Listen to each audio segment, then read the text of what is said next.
और खबर हुगली से है, जहां पर हुगली में टीएमसी नेता ने पुलिस पर हमला कर दिया। टीएमसी पार्षद ने एसआई की नाक पर जोरदार मुक्का मारा, जिससे एसआई की नाक फट गई। पुलिस ने लाठीचार्ज करके हालात को काबू में किया और 2 समर्थकों के साथ आरोपी टीएमसी पार्षद को अरेस्ट किया। दरअसल श्रीरामपुर के 3 बाजार इलाके में एक आंगनबाड़ी सेंटर पर ताला लगा था। पुलिस ताला खोलने गई थी। श्रीरामपुर थाने के अधिकारियों के साथ सेंट्रल आर्मी के जवान भी थे।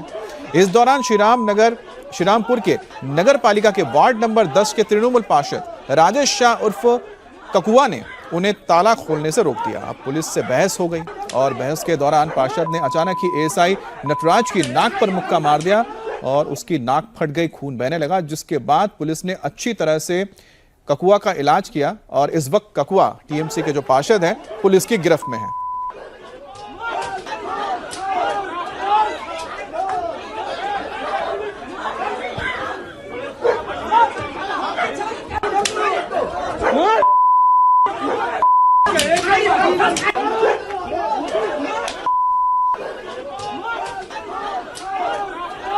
और अभी एक बड़ी खबर नॉर्थ 24 परगना से भी आ रही है। नॉर्थ 24 परगना के पानीहाटी में बीजेपी के समर्थकों पर बम से हमले की खबर है। इस हमले में 5 बीजेपी कार्यकर्ता घायल हुए। बमबारी की एक घटना पानीहाटी में सेंट जेवियर्स इंस्टीट्यूट के पास हुई। बीजेपी के कार्यकर्ता दत्ता रोड इलाके में स्थानीय लोगों से बात कर रहे थे, तभी बाइक सवार हमलावरों ने देसी बम से हमला कर दिया और वो यहां से भाग निकले।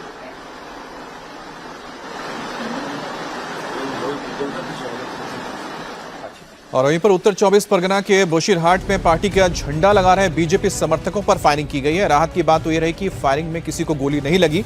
मौके पर मौजूद लोगों ने बताया कि करीब 20 लोगों के एक ग्रुप ने अटैक किया था। इनमें से 3 लोगों ने फायरिंग की, लेकिन पास में सेंट्रल फोर्सेस के जवान तैनात। फायरिंग की आवाज सुनकर कुछ जवान वहां पहुंचे, इसलिए हमला करने वाले भाग गए। बीजेपी समर्थकों पर लगातार हो रहे हमलों के बाद नॉर्थ 24 परगना से बीजेपी विधायक पीयूष कनौडिया अपने गुस्से पर काबू नहीं रख पाए। उन्होंने कहा कि पार्टी ने शांत रहने का आदेश दिया है, वरना तृणमूल कांग्रेस के गुंडों को पता लग जाता कि वो क्या कर सकते हैं। नंबर है हाथ दीजिए सवाल কিছু হবে না তো দাদা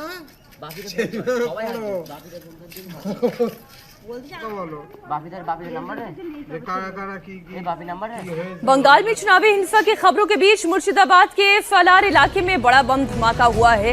इसमें एक युवक के दोनों हाथ उड़ गए। बताया जा रहा है कि यह बम धमाका देसी बम बनाते वक्त हुआ। खजेरा गांव में फैजल शेख के घर के पास हुए धमाके में घायल युवक को अस्पताल में भर्ती कराया गया है। तो बंगाल के मुर्शिदाबाद में देसी बम बनाते वक्त ये धमाके की खबर आई। ब्लास्ट की वजह से युवक के दोनों हाथ उड़ गए। सालार इलाके में ये ब्लास्ट हुआ। बंगाल के मुर्शिदाबाद में ये बम धमाका हुआ। पहला सवाल तो यही कि देसी बम बनाया क्यों जा रहा था, और ब्लास्ट जब हुआ उस वक्त जो व्यक्ति ये बम तैयार कर रहा था उसी के दोनों हाथ उड़ गए। ये जबरदस्त धमाका हुआ।